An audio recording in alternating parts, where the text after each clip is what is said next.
By 1812, the United States was a nation in name only. To the British, we were still just a collection of rebellious colonies that had gotten lucky. They were stopping our ships, kidnapping our sailors, and arming tribes on the frontier to halt our expansion. We had survived the revolution, but we had not yet earned the world's respect. The war hawks in Congress wanted blood. They wanted to prove that the American experiment was not a fluke, but the country was broke, the army was a mess, and the navy was tiny. We were picking a fight with the most powerful empire on the planet. Again, this is the story of our second revolution. The war started with a disaster. American leaders thought taking Canada would be a mere matter of marching. They believed the Canadians would welcome them as liberators from the British crown. They were wrong. The American militias were poorly trained and even more poorly led. They marched into Canada and were promptly beaten back by a mix of British regulars and indigenous warriors led by the brilliant Tecumseh instead of a quick victory. The Americans found themselves on the defensive, watching as their own frontier settlements were put to the torch. It was a brutal reminder that passion does not replace preparation. Then, in August 1814, the unthinkable happened. The British landed in Maryland and marched straight for Washington, D.C. The American government fled. James Madison became the only sitting president to come under direct fire in a battle. The British marched into the Capitol and sat down to eat the dinner that had been prepared for the president.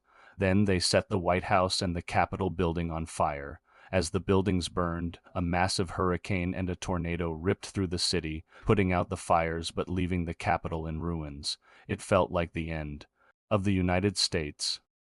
But in the smoke of the Capitol, a new sense of American identity was being forged.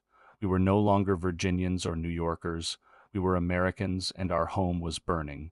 The war ended with a treaty signed in Belgium, but the news did not reach America in time to stop the final, most violent clash. In January 1815, a massive British fleet arrived in New Orleans. They expected an easy win.